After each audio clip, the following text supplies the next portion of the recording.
Helena Pereira, Laís, problemática toda. Ô, menina problemática, essa Laís.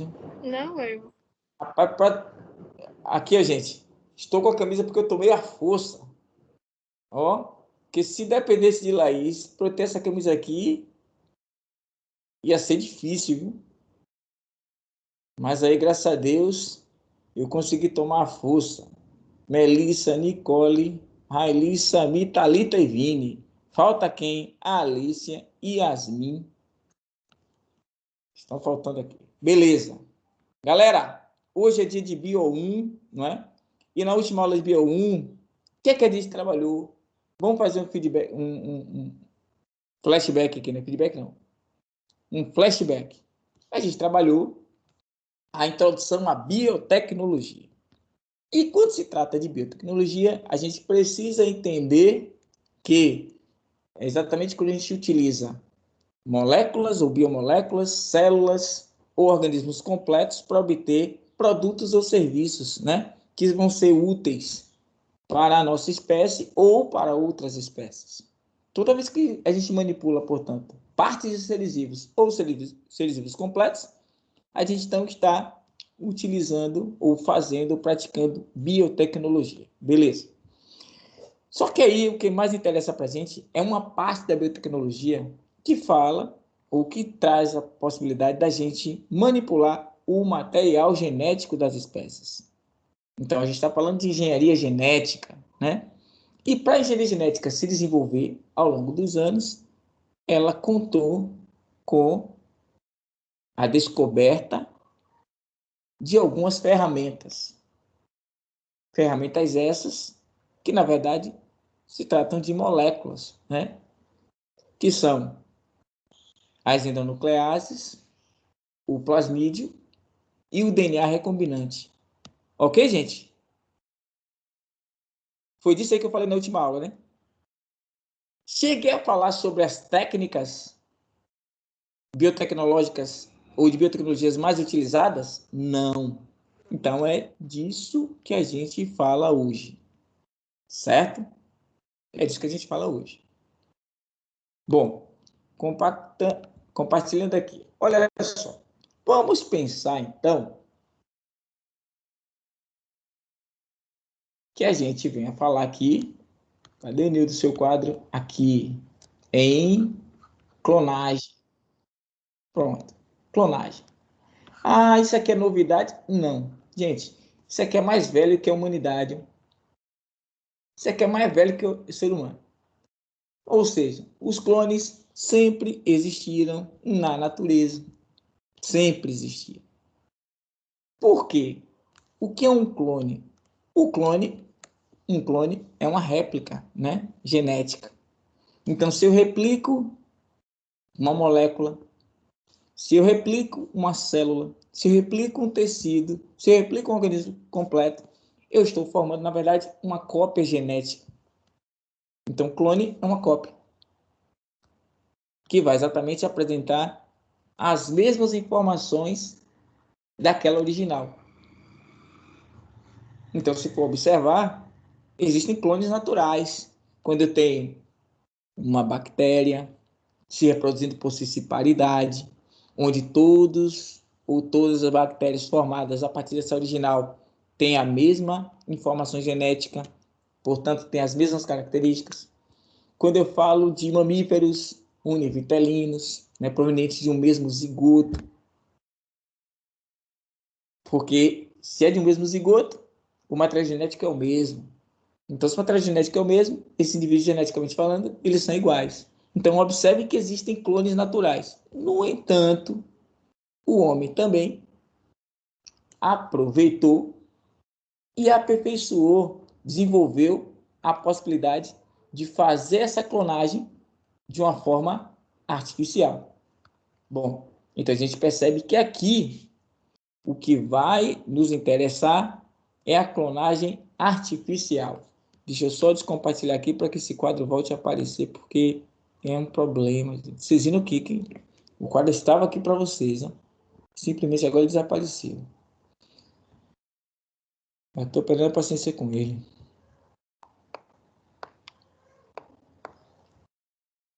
Vamos ter dificuldade em discutir esse tema, gente? Não, né? Não vamos ter dificuldade alguma.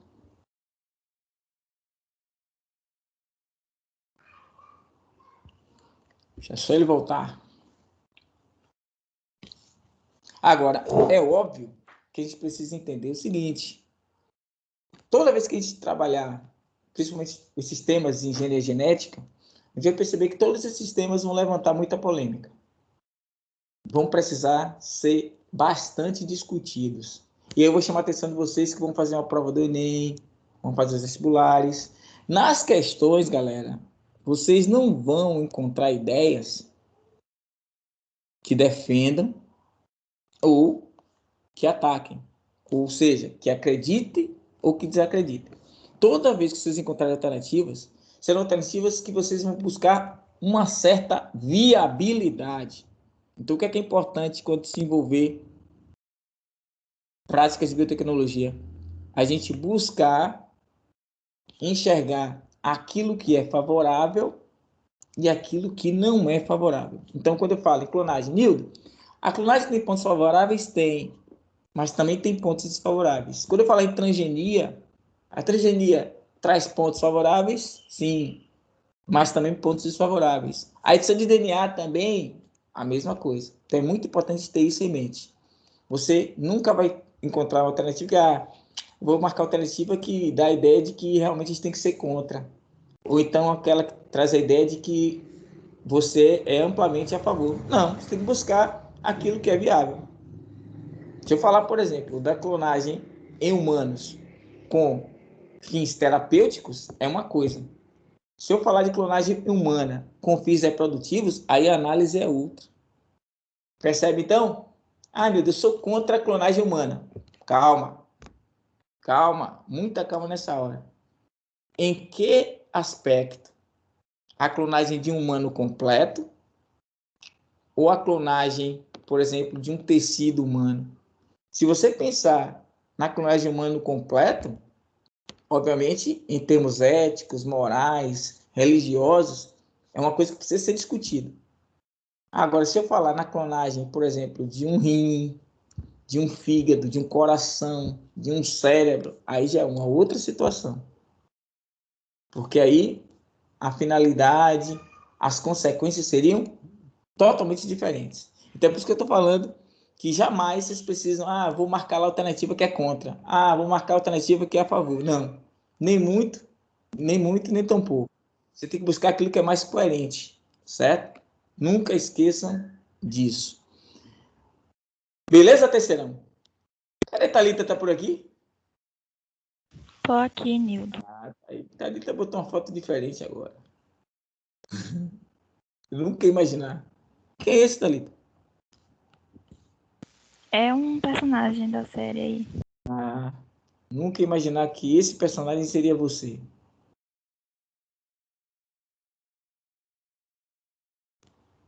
Pera aí, viu, galera? Esse quadro abrir aqui que a gente vai começar aqui a destrinchar os temas aqui. Isso cai, galera, isso cai. Vocês vão ver algumas questões aqui que realmente, parafraseando o Gil DiCaprio, é altamente caível.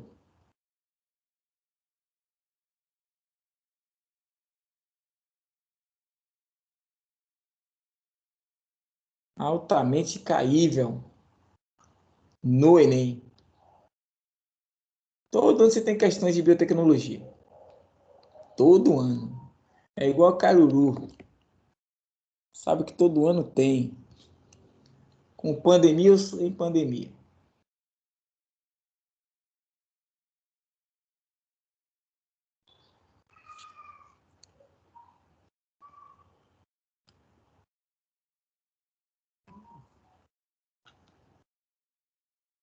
A gente vai fechar o tema hoje. Semana que vem a gente faz umas 2 ou 3 questões e segue o baile em termos de conteúdo. Porque exercitar é preciso, né?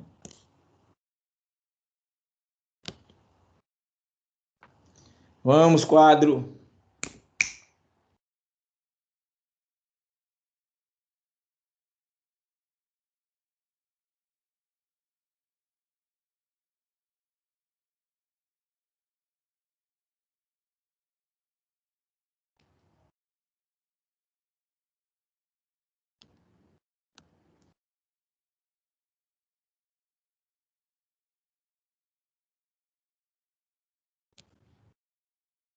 Pronto, apareceu aqui. Galera, então tá aqui. Olha só. A gente tem aqui a clonagem, certo? Só que o que interessa pra gente aqui não é a clonagem natural. Por quê? Porque a clonagem natural, obviamente, o homem ele não tem controle, certo? O que vai nos interessar aqui é a clonagem artificial. Beleza? Bom, e aí essa clonagem artificial, ela vai ter, na verdade, dois objetivos. Ou ela tem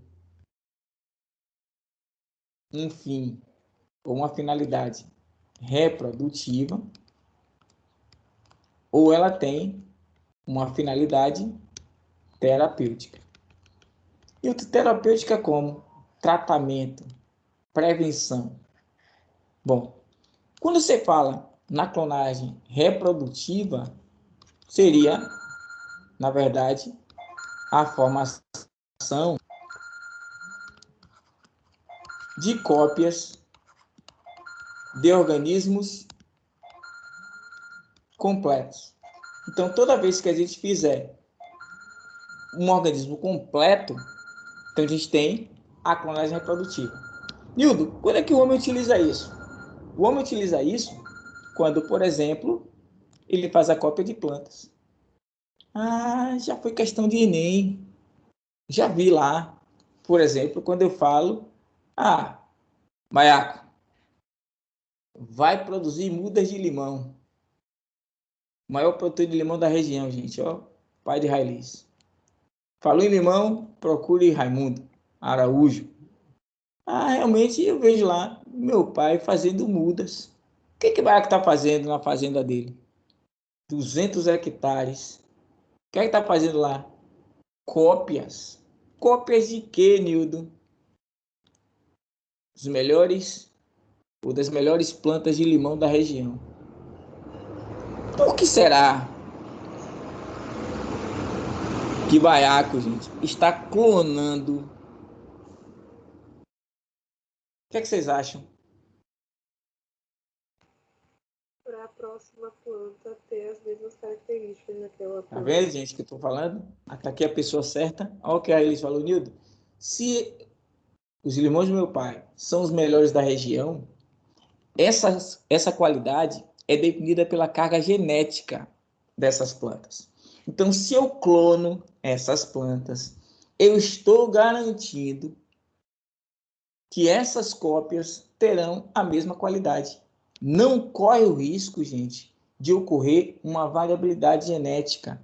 E, de repente, se ocorresse essa variabilidade genética, poderiam surgir plantas com qualidade bem abaixo daquelas originais. Entenderam por que o homem ele insistiu em aperfeiçoar essas técnicas de clonagem? Porque quando ele clona, ele garante a forma ou a formação de indivíduos completos com as mesmas características daqueles doadores de material genético. Então, observe, isso, portanto, representa a clonagem de caráter produtivo. Bom, mas vem cá, só posso fazer isso com plantas? Não. Você pode fazer isso também com animais, exceto o homem. Claro, teve um chinesinho lá, né, um físico chinês, que há uns 4 ou 5 anos atrás, ele anunciou que ele estaria com 2 gestações em curso de clones humanos. Tinham 2 mulheres aí espalhadas no mundo aí, que estariam desenvolvendo clones humanos, que ele tinha feito. Ele até teve a sua licença cassada, um físico, né? Teve sua licença cassada, ele está proibido de praticar ciência por causa disso. Nildo, por que não se pode clonar humanos com fins reprodutivos? Por que eu não posso clonar um ser humano completo? Porque aí envolve questões o quê? Éticas, morais. Por que isso? Porque você termina formando o indivíduo humano completo, mas você não tem garantia que aquela cópia daquele indivíduo vai apresentar, por exemplo, o mesmo tipo de caráter do indivíduo que forneceu o material genético. Compreende? Por exemplo, se eu clonar Railis, beleza.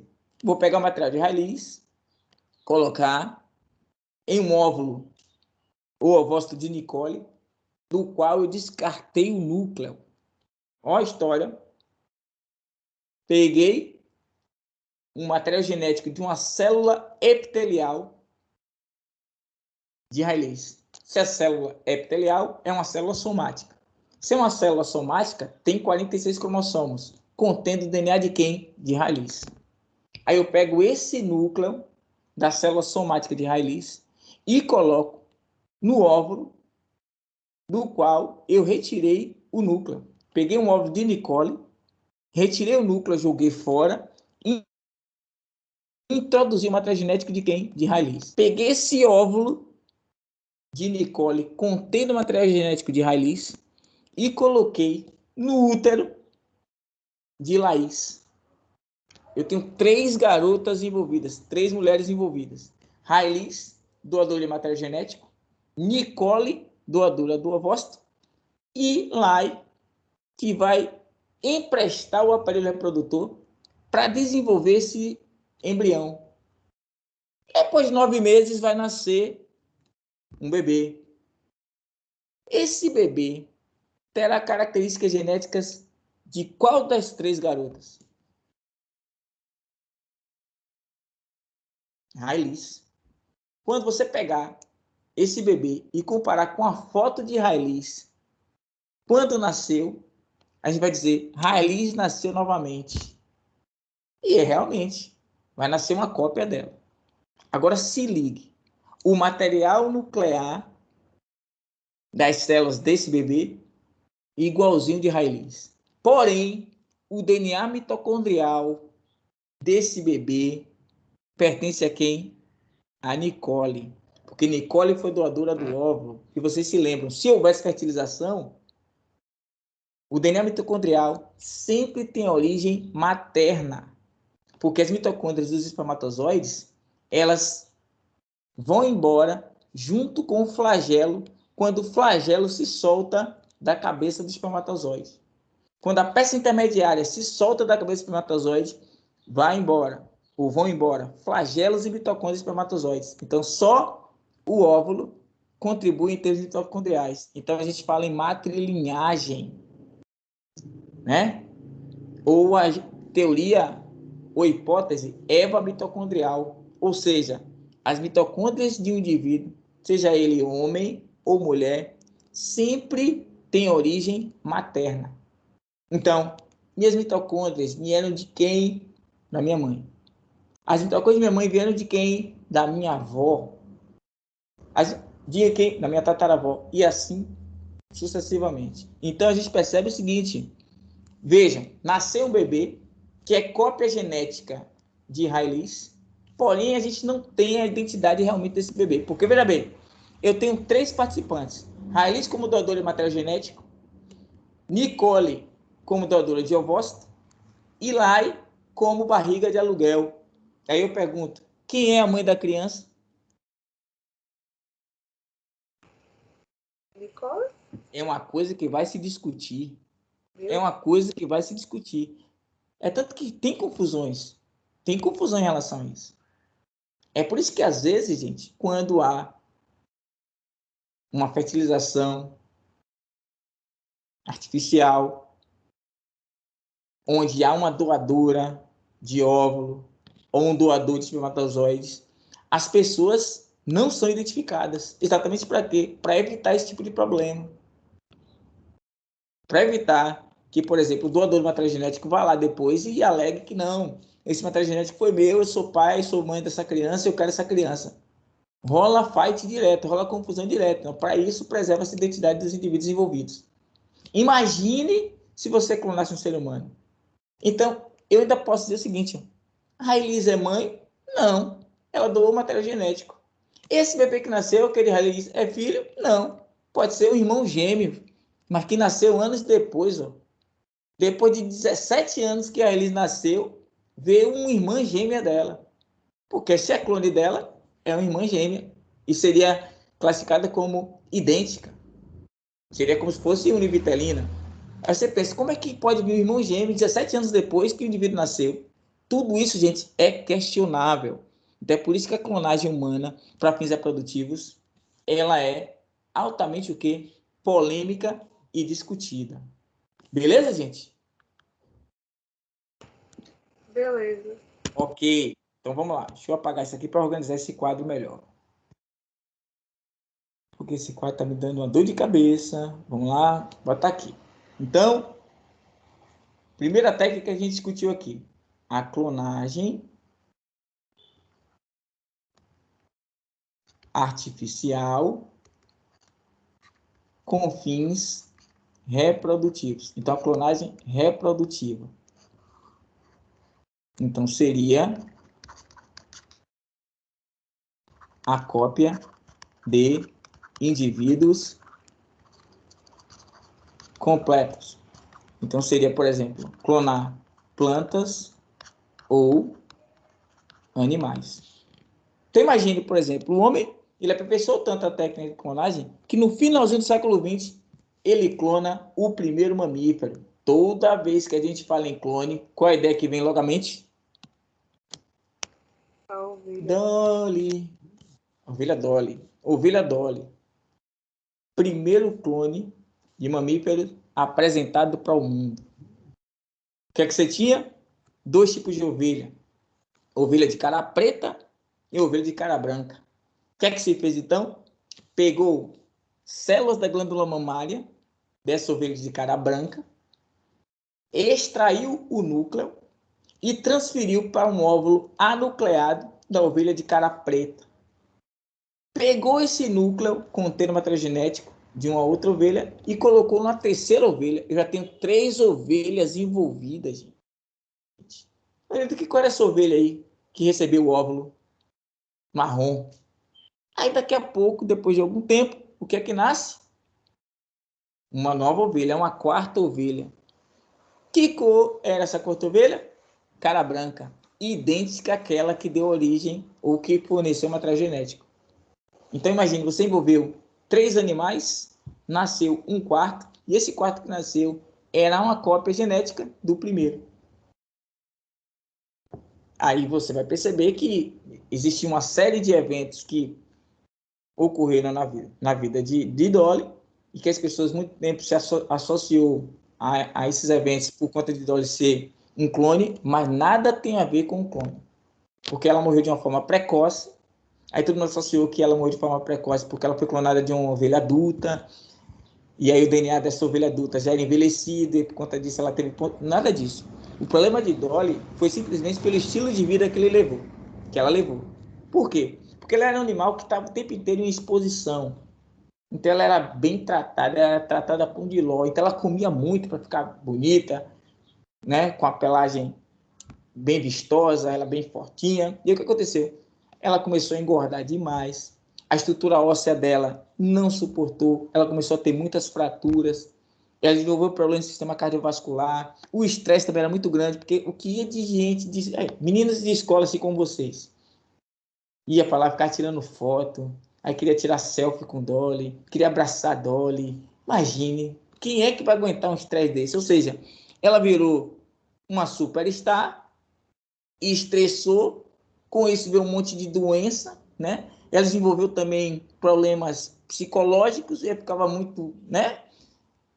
Imagina como se fosse um superstar. Eu mesmo, de vez em quando, eu tenho que me recolher, porque quando eu vou à rua, agora eu estou até passando bem, porque eu não vou à rua todo dia, por conta da pandemia, então o fã-clube não fica... Mas, geralmente, se eu vou estacionar, pessoas cercam o meu carro.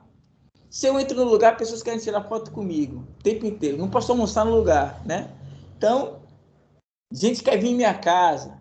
Laís mesmo liga para casa e diz, Duda, deixa eu ir para aí, quero venir. Nada, fique lá, quero você aqui não.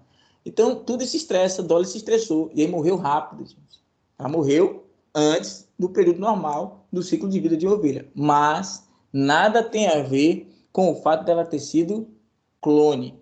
Até porque hoje nós temos um monte de animais aí, mamíferos que são clones e não morrem de forma precoce, certo?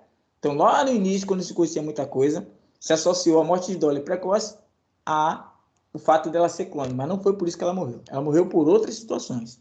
Bom, aí o que acontece? Se eu não posso clonar de forma reprodutiva o ser humano, o que é que eu posso fazer? Eu posso fazer a clonagem com fins terapêuticos. Então, a clonagem terapêutica. Então, nesse caso, ó, o que é que eu tenho? Cópias de tecidos, ó, para substituir outros que estejam como, Nildo, doentes ou combalidos. Então, eu posso, aí agora sim, ó, eu posso pegar da informação genética de raiz, em vez de eu produzir uma nova garota completa, eu posso produzir um coração, um fígado, ossos, um pulmão. Para que isso, Nildo? Um rim. Porque caso ela precise de um rim, por exemplo, ela não precisa ficar numa fila de transplante. Ela não precisa fazer teste com outras pessoas para ver se Laís seria uma doadora compatível. Ficar na fila lá sofrendo, porque ela teria um novo rim fabricado a partir de suas próprias informações genéticas. Então você vê aí duas vantagens. Você vê a vantagem de não precisar ficar numa fila de transplante, porque ela sofreu agora um autotransplante. E também tem a vantagem de a rejeição não acontecer. Por quê, Nildo? Porque esse novo rim que a Alice vai receber é fruto da mesma informação genética de todas as células do seu corpo. Então não vai ser considerado um organismo estranho. Porque quando a pessoa faz um transplante tradicional, ela leva a vida inteira, a partir de agora, tomando medicamento. O que esses medicamentos fazem, Nildo? Qual é o efeito deles? Evitar que o organismo de raiz rejeite esse tecido. Imagina aí, vai receber um rim. Às vezes na família nem tem esse doador compatível. Vai descobrir que Laís é compatível com ela. Recebe um Laís como amiga, né? É capaz, ó a cara dela de realmente que está disposta a fazer isso. Não, eu vou fazer esse sacrifício, Rai, fique tranquilo. Vai doar um rim. Vai doar um rim. Aí Laís vai ficar só com um. A Laís vai ter um, que vai pelo menos funcionar, né? Até o outro começar a dar defeito também, que é uma tendência. Aí o que acontece? Só que tem um problema. A Elisa vai ter que tomar medicamento o tempo inteiro para evitar o corpo dela rejeitar esse rim de Lai que ela recebeu. Porque a informação genética de Lai não tem nada a ver com a de Railis. Ainda mais porque não são parentes. Se não são parentes, as informações genéticas são mais distintas ainda. Então, olha a vantagem. Evita a rejeição e evita que a pessoa fique sofrendo na fila do transplante. Beleza. Só que tem uma situação. Nildo, eu não vejo nenhuma desvantagem. Eu não vejo nenhuma desvantagem nessa questão de você clonar com a finalidade terapêutica. Beleza. Só que você está falando do bicho homem, né? O bicho homem. E aí a primeira coisa que acontece é o seguinte, galera, esse tipo de biotecnologia não está acessível a todos, está? Não. Nildo, quem teria condições de fazer isso? Teria que fazer um pequeno investimento. Um pequeno investimento. Certo? Coisa pouca, gente. Coisa pouca. Mas que pouquíssimas pessoas teriam condições de fazer essa coisa pouca. Outro ponto importante também. A gente poderia ter um mercado. Um mercado. Você está lá no Instagram, daqui a pouco vai buscar lá algum artigo sobre rins. Daqui a pouco você começar a receber e-mail, WhatsApp, vende-se um rim. Olha, tem um rim aqui, posso alugar. Aluga por tanto tempo. Agora não pagou, não pagou, toma. Então, brincadeiras à parte, o homem seria capaz de fazer isso. Então, poder se desenvolver um mercado, gente, altamente rentável. Por quê? Porque o que a gente tem de pessoas portadoras de disfunções renais não está em nenhum gibi. Tem um filme, chama-se Resgate de Órgãos. Já assistiram? Não, né? Assistam.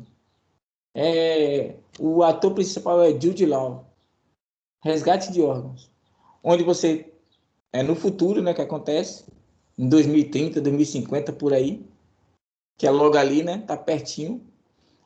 Aí é muito comum já nessa época você ter empresas ligadas à biotecnologia que produzem órgãos.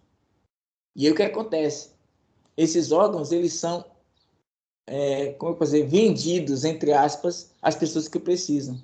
Só que quando você não paga a parcela, primeiro que é o olho da cara, quando você não paga a parcela, existe uma equipe da empresa que vai lá e resgata, retira o órgão que você, no caso, entre aspas, comprou. É como se você tivesse comprado um carro financiado, não aguentou pagar as parcelas, o banco vem e toma seu carro. Uma coisa é tomar um carro, uma coisa é precisar de um coração, financiar esse coração, não conseguir pagar e o cara vai lá, não, lá, seu coração é meu, me dê, você não pagou a parcela.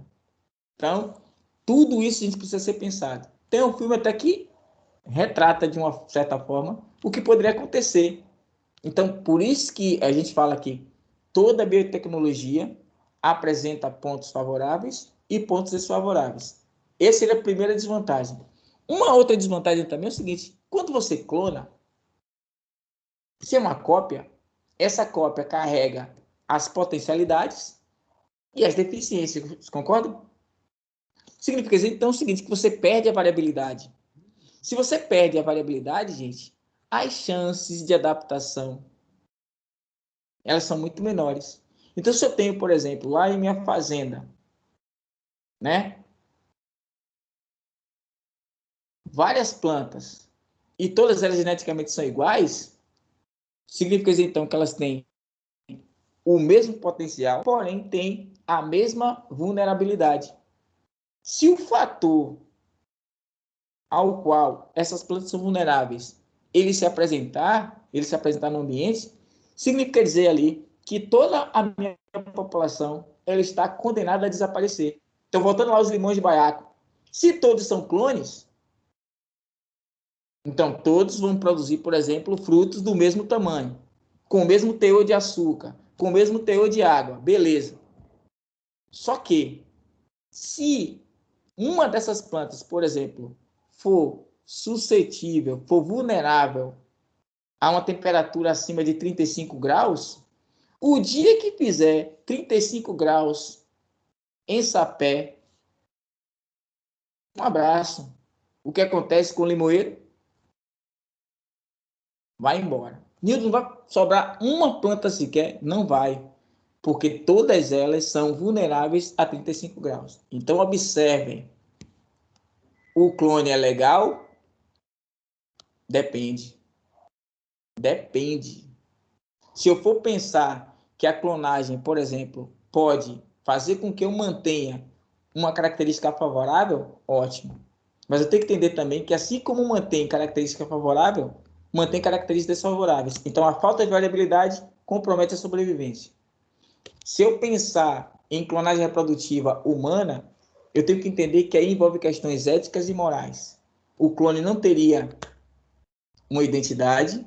Esse clone poderia, por exemplo, sofrer até uma discriminação. Porque imagine, por exemplo,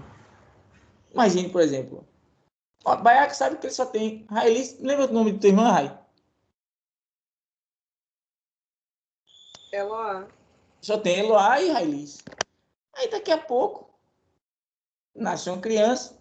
Quando o Baiaca vê, é Railis copiada quando ela era bebê. Daqui a pouco, 17 anos depois, Railis já está com 35, 38, 40 anos. Tem 20 agora, né, Rai? como é 17,37. Então, imagine. De repente, vai que se depara de novo com Rhaenys com 17 anos, vai pensar, voltei no tempo. Não voltou no tempo. É o clone que atingiu a idade que a Rhaenys tem hoje e tem a mesma característica de Rhaenys. Então, é muito complicado, gente, essa questão da clonagem humana. Bom, aí o homem, além da clonagem, obviamente ele desenvolveu outras técnicas. Que outra técnica cai muito no Enem? Aí a gente vai no intervalo de 10 minutos e eu volto para falar da outra técnica que cai muito no Enem. Para vocês não ficarem cansadinhos. Beleza? Beleza. 11h42 a gente volta.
Pronto, galera. De volta.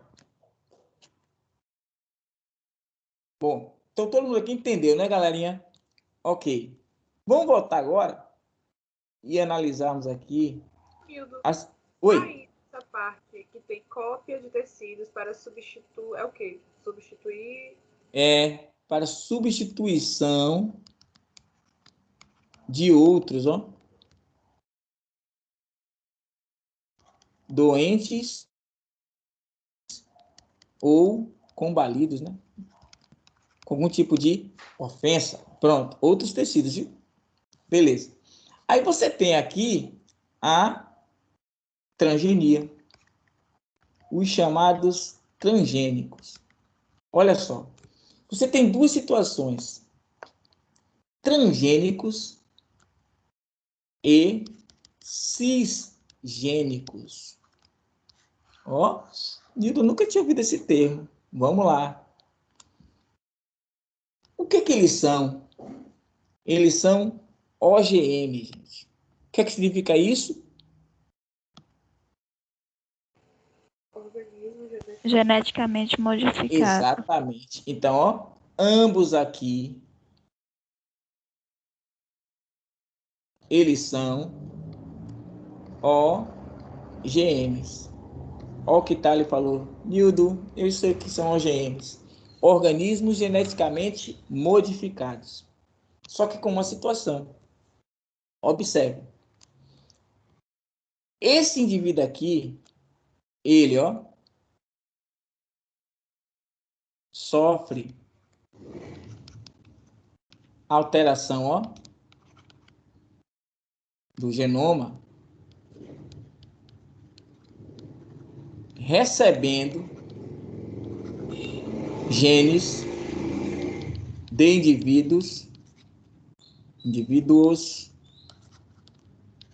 da mesma espécie. Então, ó, você então tem um indivíduo tendo seu genoma alterado, porém recebe genes da mesma espécie. Agora, os transgênicos não. Ó. Esse aqui, ó, ele sofre alteração do genoma, recebendo genes de outras espécies. Deixa eu pegar aqui um exemplo. Olha só. Moreira. Apareceu aqui agora, Moreira. Moreira, ele fica impressionado, porque quando ele olha assim para a tela, ele vê esse cara aqui à frente dele, esse cara bonito, e fica empolgado. Rapaz, que beleza rara é essa, velho? É impressionante. Leonildo, qual é o seu segredo? Isso aqui é a minha genética. Existe um gene aqui no meu DNA que define toda essa qualidade que vocês estão vendo aqui. Olha o que a engenharia genética pode fazer. Ela pode isolar esse meu gene da beleza e introduzir onde, Nildo? No DNA de Moreira. O que é que vai acontecer com Moreira? Vai se tornar esse design aqui perfeito. Ou seja, vai passar a apresentar a mesma qualidade que Leonildo tem. Bom, o genoma de Moreira foi alterado? Foi. Moreira passou a ser um OGM? Passou. Mas que tipo de OGM? Um cisgênico. Por que cisgênico? Porque o genoma dele foi alterado, mas não foi inserido no DNA dele um DNA de outra espécie. Foi alterado porque foi inserido um genoma de um indivíduo pertencente à mesma espécie de Moreira. Agora, se, por exemplo, se eu pegasse o gene de Moreira, produtor de insulina, e introduzisse numa bactéria, e essa bactéria passasse a produzir insulina humana, aí essa bactéria seria uma OGM, só que aí seria um transgênico. Então, cuidado. Todo transgênico é OGM, mas nem todo OGM é transgênico, beleza? Porque tem livros, até terceiro ano, tem livros que colocam como se fosse sinônimos. OGMs ou transgênicos. Nem sempre. Você pode ter um OGM cisgênico. Você alterou o genoma, mas não necessariamente inseriu genes de outras espécies. Isso acontece muito, pessoal, quando hoje a gente fala em doping genético, né? Antigamente, o doping, o que é que se fazia? Pegava um atleta, né? Para transformar esse cara num super atleta, fazia um trabalho com ele, injetando substâncias, né, químicas, drogas, que estimulariam, por exemplo, o aumento da massa muscular, explosão muscular, velocidade, reflexo, capacidade aeróbica. Mas aí, quando o cara fazia teste, lá na competição, utilizava-se, coletava-se urina, sangue desse indivíduo, fazia testes e encontrava no sangue ou na urina resquício de substâncias inapropriadas, né? Não autorizadas. Então, esse cara era pego no antidoping, aí era suspenso, perdia a medalha, perdia o troféu, perdia o título, enfim. Hoje, há a possibilidade de você fazer o doping genético. Então, Moreira aí é um exímio corredor. Por que ele é um exímio corredor?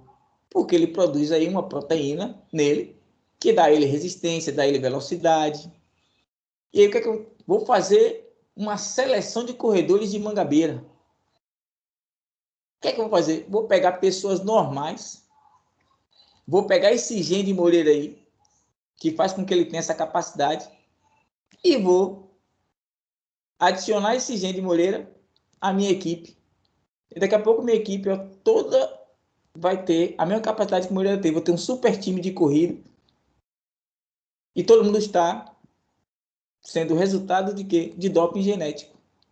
Aí não vão ser pegos nos exames, porque não vai constar nada lá na corrente sanguínea, não vai constar nada na urina. Por quê? Porque isso foi inserido no material genético do indivíduo. Então não se assustem se, por exemplo, né, antes de uma competição, a partir de agora, você, como atleta, tem que ser submetido a testes genéticos. Exatamente para detectar esse tipo de alteração. Ele seria inapropriado. Quem fazia muito isso eram os russos nas Olimpíadas. Por isso que eles acabaram fazendo esse teste mais detalhado, né? E lembra que eles ficaram um tempo sem poder? O país, no caso. Aí os atletas tinham que disputar sem bandeira. Por causa disso. Então, galera, a coisa... Se a gente comentasse isso aí há 20, 30 anos atrás, na época que eu era ensino médio, terceiro ano, né? Lá em 93, a gente pensaria que estava falando sobre um filme de ficção científica. Só que agora é realidade, gente. É realidade. A humanidade caminha, em termos genéticos, né, de descobertas genéticas, para se tornar imortal ou viver cada vez mais. Não se engane se daqui a uns dias você não tem seres humanos, não encontrar seres humanos que têm 200 anos de idade, 300 anos, 400 anos, 500 anos, ou que vivam para sempre. Agora, se você perguntar, isso seria viável? Aí a gente tem que analisar. Por quê? Se você tem uma população humana crescendo tanto, com tanta gente morrendo, imagine se não morrer ninguém daqui para frente. O planeta Terra não vai aguentar. Então é um caso para se pensar, né? Até que ponto seria válido seres humanos viverem para sempre? Até porque, sem medo de errar, é a espécie mais destrutiva e autodestrutiva que nós temos. Então, para que a gente quer viver para sempre? Tem que obedecer o ciclo da vida, sim. Bom, aí vamos lá. Eu tenho aqui, então, duas situações. Transgenia e cisgenia. Transferir os genes entre espécies, transgenia. Transferir os genes dentro da própria espécie, cisgenia. Só que para fazer isso, galera, eu tenho que contar com algumas ferramentas. Eu tenho que contar com as chamadas endonucleases. Eu tenho que contar com o DNA recombinante. E muitas vezes, gente, eu tenho que contar com uma técnica chamada de Biobalística.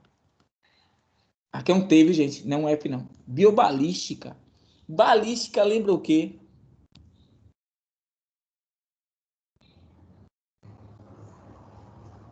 Bala. E bala lembra o quê? Tiro. E o que é que eu faço, Nildo?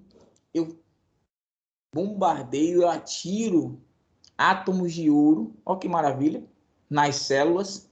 E o que é que vai estar acoplado a esses átomos de ouro? Genes. E esses genes vão exatamente se encaixar no local exato que eu quero fazer a modificação. Entendeu? Porque o processo é sempre caro? Imagine, bombardear células com átomos de ouro. Que maravilha! Pô, Mel, e aí? Não é uma coisa que está acessível a todo mundo. Então se liga, gente. Ó. Nildo, você então está me dizendo que endonucleases, DNA recombinante, biobalística, são, na verdade, ferramentas que a transgenia e a cisgenia podem utilizar. Ou seja, toda vez que eu for modificar geneticamente um organismo ou uma célula, eu posso fazer uso dessas ferramentas. O que é que vale você lembrar? O que significa cada ferramenta dessa? Quando eu falo em endonucleases, eu já sei endonucleases ou chamada também de enzimas de restrição. Não é isso?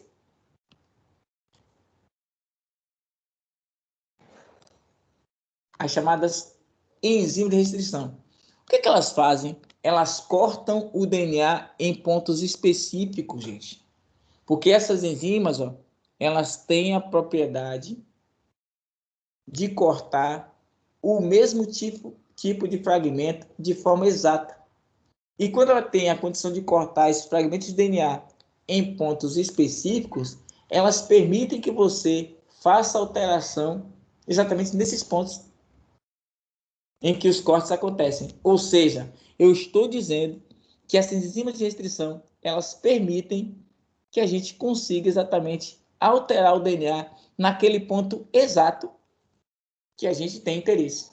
Então, as enzimas de restrição cortam, e aí vem outras enzimas, as chamadas DNA ligase, e ligam esses pontos em que a gente cortou. Só que quando faz essa ligação, a inserção do novo gene já foi feita. Então, observe, cortei o DNA, encaixei o gene do meu interesse e ligo essas porções. Quando eu ligo, então, eu tenho agora um DNA misturado, concordam? Então, esse DNA misturado é um DNA recombinante. Ah, Nilo, então o DNA recombinante é aquele resultante da alteração. Então, imagine, peguei o meu gene e introduzi no DNA de Moreira. Esse DNA agora de Moreira, portando o meu gene, o que é que ele é?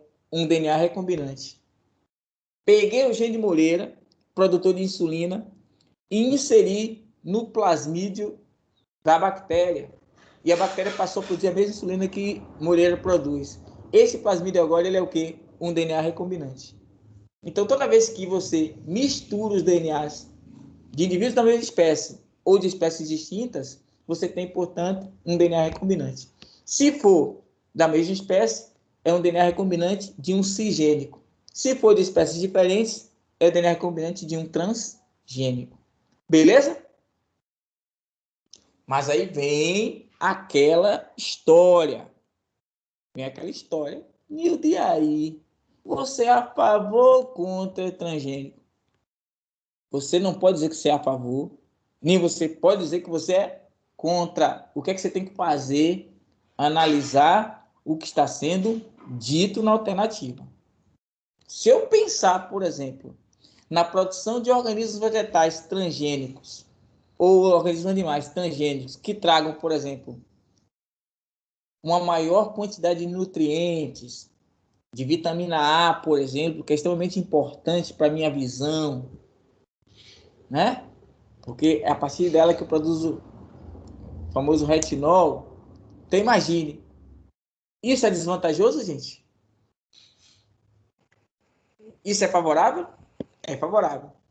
Se eu pensar numa bactéria transgênica que contém um gene produtor de insulina, eu não posso pensar em que isso é desfavorável. Por quê? Porque eu sei que essa insulina é a mesma insulina humana, porque vem de um gene humano que foi inserido na bactéria. Eu tenho que pensar até que eu tenho algumas vantagens com isso. Por quê? Porque eu posso ter uma quantidade maior de insulina produzida a um menor custo e sem risco de infecção. Portanto, eu vou estar impactando de forma positiva a saúde de um diabético. Eu não posso pensar que uma bactéria manipulada geneticamente para metabolizar metais tóxicos ou metabolizar plástico ou petróleo seja desfavorável. Agora, se eu analisar agora um organismo vegetal transgênico que, ao ser consumido, provoca alergia em Moreira, que consumiu ele, aí sim, provocou uma reação alérgica, que assim como hospitalizou Moreira, podia ter matado Moreira.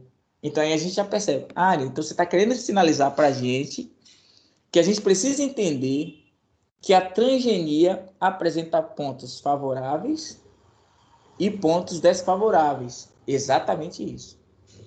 Qual é o caminho que a engenharia genética precisa seguir?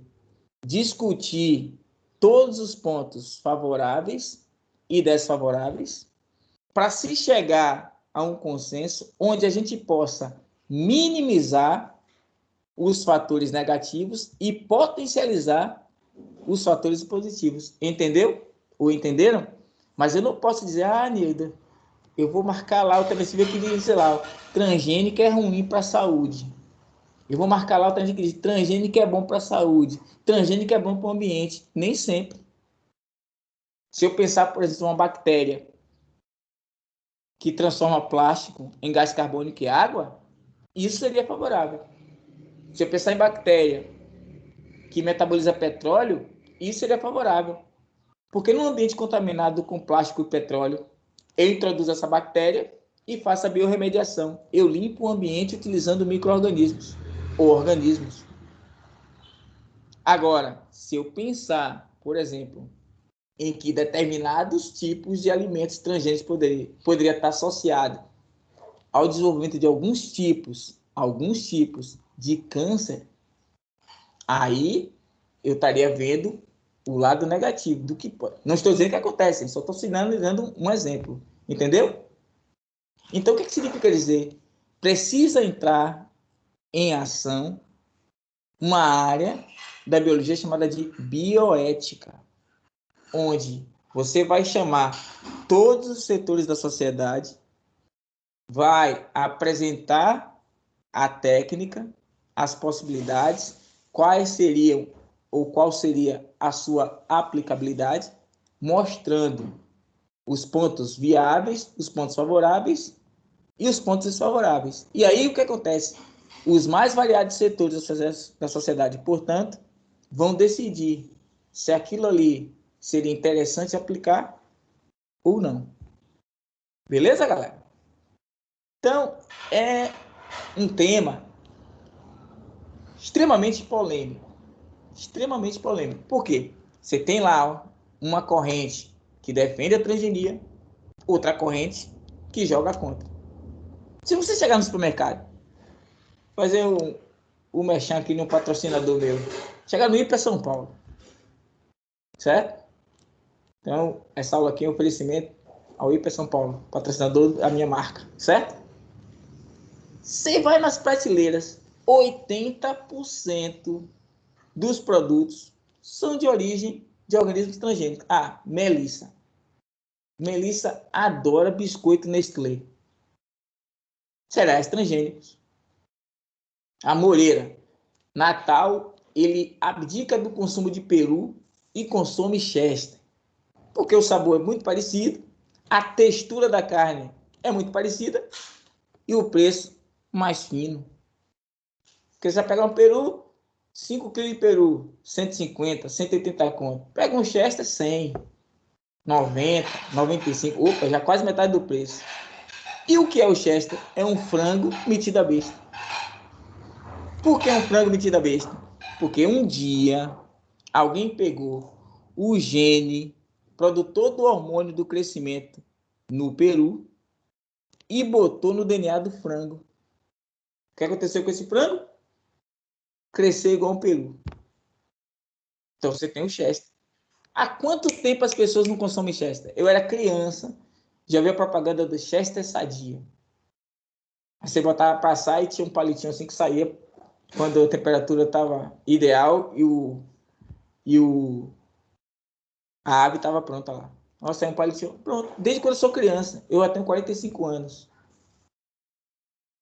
Agora você diz, eu não como transgênico. Você come, você bebe. Às vezes você come e bebe sem saber. Como é que você pode saber? Chega na embalagem, tá lá um triângulozinho amarelo com um T maiúsculo dentro. Nilton, eu pensei que aquele T era de outra coisa. É T de transgênico. Significa dizer, então, que aquele produto ali foi obtido de organismo animal ou vegetal, portador de genes de outras espécies. Aí, qual seria a consequência? Talvez ele tenha, esse animal, esse vegetal tenha mais resistência, produza... Todo mundo aí toma açaí, não toma? Adora. Você passa ali naquele açaí do quilo ali, tá o tempo inteiro lotado. Agora mais não, né? Por causa da pandemia. Mas antes, era o point da galera. Mesmo assim, ainda tem uma galera que vai, certo? Então vamos pensar, por que o açaí tem a ver com o que está falando? Gente, o açaí é uma planta que ela desenvolve bem em terrenos alagadiços e ela não produz o ano todo. Você já viu faltar açaí? Nildo, não falta. Onde eu vou tem açaí. E eu vejo que produz no Brasil inteiro. Onde eu vou tem açaí. Como é que os caras conseguiram fazer com que essa planta deixasse de ficar restrita a um terreno alagadiço, deixasse de produzir apenas em algumas épocas do ano, produzir o ano inteiro e se desenvolver em qualquer lugar? Modificação genética. Alteração genética. E você está me dizendo que o açaí que a gente consome é transgênico? É. São plantas menores do que a natural. Produz o ano todo, o que a natural não consegue. Se desenvolve no quintal da sua casa, que a natural não conseguiria. Tudo isso por quê? Modificação genética. Não é vantajoso? É. Por que é vantajoso? Porque você fez com que essa espécie passasse a ter uma melhor e uma maior produtividade. Você fez com que essa planta se desenvolvesse em terrenos com características bem diferentes do habitat natural, do habitat delas, do ambiente natural delas. Talvez até você possa até ter melhorado o teor de açúcar presente nela. Mas também, assim como você conseguiu características vantajosas, poderia ter conseguido também características desfavoráveis. Como também você não pode garantir que essa planta transgênica se comporte da mesma forma no ambiente como a planta natural. Talvez essa planta transgênica, por exemplo, não sirva para alimentação de determinadas espécies animais que se alimentam da natural. Aí é uma outra questão. Então aí vem um lado negativo, que às vezes o organismo transgênico no ambiente, ele se comporta de uma forma totalmente diferente daquele original. Isso pode gerar um efeito negativo na cadeia alimentar, por exemplo. Pode aumentar o nível de competição, pode fazer com que determinadas espécies desapareçam, outras explodam em termos de número. Então, tudo isso precisa ser levado em consideração. Vocês vão ver, por exemplo, que um dos argumentos que as pessoas que não defendem a transgenia vai sinalizar é que a transgenia provocaria o que a gente chama de poluição genética. Você pode pegar um açaí desse, tá lá, gene de rã, de uma espécie de rã, gene de uma espécie de lagarto, gene de um jegue, gene de uma baleia. Quem já assistiu Jurassic Park? Todo mundo aqui. Nos últimos, filmes, tem um dinossauro que ele tem gene de tudo quanto é espécie. Até gene humano tem, que faz com que ele desenvolva inteligência, então ele consegue se esconder, consegue usar táticas para pegar os seres humanos de vacilo. Então, tudo isso a gente está correndo risco. Agora, que a gente precisa também discutir e analisar também os pontos positivos, a gente tem que discutir. Beleza, meu povo? Querem comentar alguma coisa? Só eu falei, cheguei com a garganta seca. Não é possível. Nicole que levantou a mão. Faça sua pergunta, Nicole.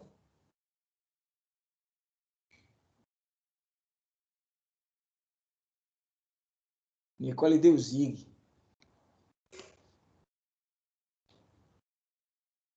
Olha, assim que a gente descobre, tá vendo? Deixa eu só abrir o quadro aqui, gente. Tá massa essa telinha aqui. Apareçam mais, gente. Mais vezes. Essa Melissa conversa, viu? Misericórdia. Continua a mesma coisa, gente. Na aula presencial, toca fogo. E na aula remota, do mesmo jeito. Já Moreira tem um cara mais tranquilo.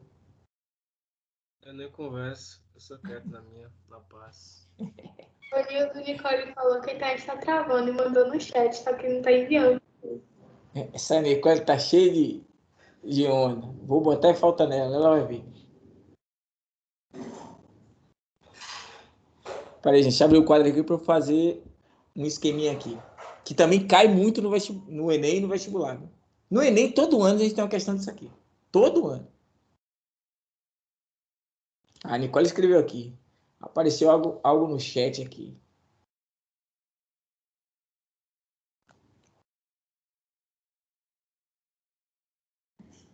Tá travando agora o meu.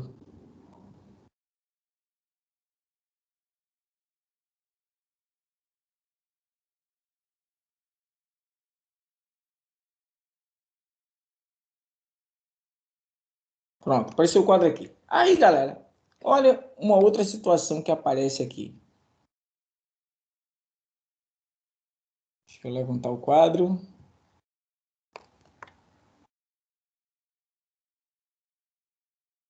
Ela tá se movimentando, tá se movimentando. Nildo, uma questão de engenharia genética. Nicole botou aqui. Nildinho, eu te amo, mas eu tô digitando e não tá saindo. Só vai estar liberado aí da foto por causa disso aqui, ó. Eu estou aqui, amado. Só não vai tomar foto por causa disso. Ela conhece, sabe que eu sou um cara violento. Aí resolveu fazer a média aqui comigo. Vamos lá. Ó, Nildo, uma questão que eu achei que você não ia falar e vai falar. É o chamado teste de DNA. Aí, como vocês são do Montessori, né? Vão chegar com essa camisa no dia do Enem vermelhona, terceirão Montessori, que para eu ganhar a minha, eu sofri, certo? Porque teve gente aí que ficou me massacrando durante 30 dias. Aí vai chegar lá. Quando chegar lá na prova, no FRB, sempre tem aquela galerinha, né? Aglomerada ali, com aquela expectativa, como é que vai ser a prova, não sei o que você chega. Tirando onda, todo mundo de vermelho, pá, não sei o quê. Sabe que a Montessori vai brilhar, e aí um abraço. Chega logo para impressionar, porque a melhor forma de você já desestruturar a concorrência é botar logo a pressão, é chegar chegando. E aí perguntar o seguinte: vocês acham que vai cair algo chamado DNA fingerprint? Pronto. O povo vai tremer da base. Sabe de onde veio esse cara, velho? Chega Moreira e pergunta lá o que ele nem conhece, nunca viu na vida. Ô irmãozinho, ô brother, você acha que nessa prova de hoje de Ciência da Natureza em Biologia cairá DNA fingerprint? O cara vai se benzer, Jesus, de onde veio esse cara? Quando vai ler na camisa, tem lá Montessori. Não dá nem para concorrer. Gente, o que é esse tal de DNA fingerprint? Teste de DNA. Isso aqui cai direto, ó, gente. Pegue aí o raio-x Enem que eu mandei para vocês aí e vejam se a parte de biotecnologia que mais cai não é isso aí. Todo ano cai. O que cai, viu? Tem lá, ó, um quadrozinho. E aí você vai perguntar o seguinte: ô Nildo, para que serve isso aqui? Gente, isso aqui serve para tudo quanto é coisa. Isso aqui serve... Quer ver uma coisa? Você vai assistir Criminal Minds, né? Aí você percebe que a criminologia, o estudo de crimes, se baseia muito em testes de quê? De DNA. Então, ó, bota aqui, muito utilizado na criminologia. Aí você vê na sua rua sempre confusão, né? Você vê uma fulana, geralmente tem um filho, aí sempre tem 2 suspeitos de serem o quê? Pais. Aí os cabras querem cair fora, né, da responsabilidade. A situação está muito difícil, recessão, inflação, trabalho está difícil, dinheiro curto, bancar uma criança não é brincadeira, os caras querem se safar. Aí você percebe que isso aqui serve também para definir paternidade. Isso aqui serve até, gente, para estabelecer o estudo evolutivo das espécies, porque você lá, em evolução, aprendeu que a evolução biológica hoje, ela é analisada baseada na filogenia. E o que é a filogenia? A afinidade genética. E como é que eu sei que uma espécie A e uma espécie B são afins em termos evolutivos? Comparando o DNA delas, fazendo o teste de DNA. Aí você tem aqui um caso clássico. Geralmente você tem no Enem lá, uma criança, uma mãe e 2 ou 3 ou 4 ou 5 ou 6 ou 10 supostos pais. Depende muito do grau, né, dessa situação. Então vamos lá, vou botar aqui 2 pais. Um pai 1 e um pai 2. Esses 2 caras aqui, já ia falar, estão sendo acusados, né? Não estão sendo acusados. Eles estão sendo, né? Como eu posso dizer? Considerados como supostos pais dessa criança aqui. Essa criança, ela tem um DNA. Tá aqui. Ô, Nildo, quando analisa esse DNA, analisa o DNA completo? Não, Nildo. Não, gente. Analisa fragmentos de DNA. Aí tem lá, o fragmento do DNA da criança. Aí vem lá, o fragmento do DNA da mãe. Aí vem lá, o fragmento do DNA do suposto pai number 1. E vem lá o fragmento do DNA do suposto pai number 2. Tá aqui, cadê, Nildo? Às vezes eu taco aqui para não confundir, né? Vou botar verdinho aqui. Espero que mude. Mas entendam que esse vermelho aqui, do pai 2, será bege. Pronto, consegui mudar para o bege aqui. Bege. Tá aqui. Aí, gente, a questão do Enem só pede uma coisa. Que vocês saibam fazer a leitura dessa situação aqui. E aí, baseado em você saber fazer a leitura da situação aqui, ela vai e pergunta qual dos indivíduos seria o pai biológico da criança em questão. O que é que você marca?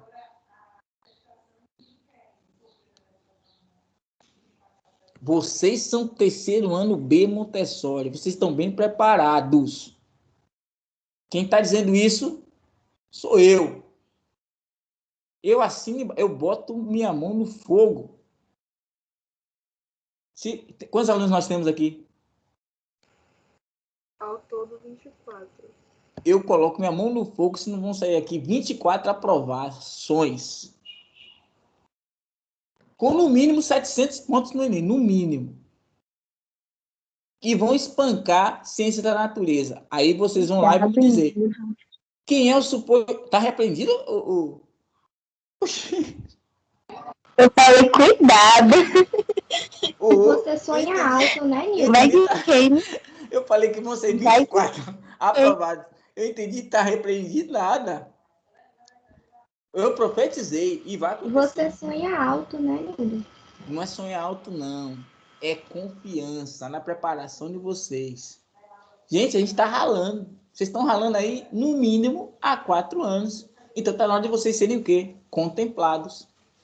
Confio em vocês piamente, ó, de olho fechado. Estão fazendo a parte de vocês e com certeza vão conseguir. Bora garantir logo esses 800 pontos de natureza. Bora. Nildo, quem é o pai da criança eu vou devolver a pergunta a vocês. Quem é o pai da criança aqui em questão? Pô, mas tem dois caras. Eu sei lá com quem essa mulher saiu com os dois. Mas um é pai. Pode ser os dois? Rapaz, é complicado.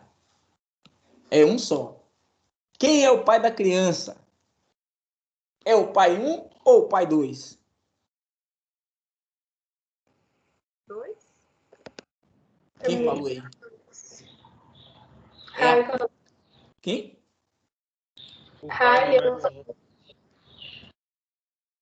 Picotou. Repete aí. Quem foi que falou? Foi Rai. Rai disse é o pai 2, Nildo. Aí eu digo, acaba de sair aqui uma fortíssima candidata a uma vaga no SISU. Nildo, por que Rai está dizendo que é o pai number 2? Por quê, meus queridos? É só você olhar. Quando você compara a mãe, óbvio, a criança apresenta as mesmas sequências que a mãe tem. Tá aqui. O pai aqui, ó, mesma sequência. Mas tem uma sequência aqui que não está presente nem no pai, nem na mãe, que é essa terceira sequência que agora o quadro apagou. Você viu aquela terceira sequência? Aí você percebe que aquela terceira sequência que aparece na criança aparece em qual dos indivíduos? O pai 1 ou o pai 2? O pai 2. Então, mesmo que esse cara queira fugir da responsabilidade, a justiça vai dizer, ó, 40% do seu salário para a criança, você tem que garantir os estudos da criança, tem que pagar, além dos estudos, o lazer da criança, porque você é o pai biológico. Nem que seja o outro que crie, mas você é o pai biológico. E quem definiu isso? O teste de DNA. Gente, quando surgiu o DNA fingerprint, pessoas foram retiradas do corredor da morte. Pessoas foram tiradas da cadeia quando estavam condenadas à prisão perpétua. Só porque a precisão que o teste de DNA traz é absurdo. 99,9% de chances de estar o quê? Certo. Então, daqui para frente, antes de o indivíduo negar a paternidade, saiba que ele pode ser pego numa mentira terrível. Por quê?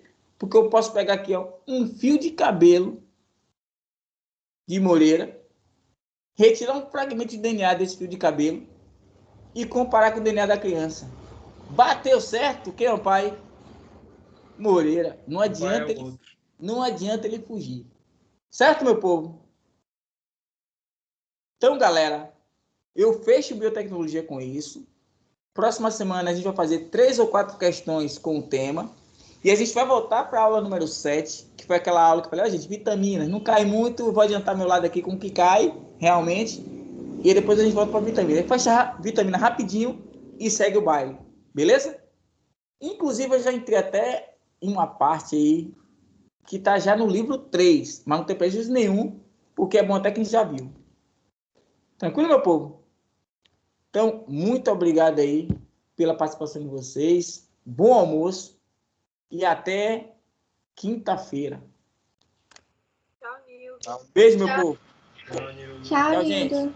Um abraço. Tchau, Nildo. Goodbye.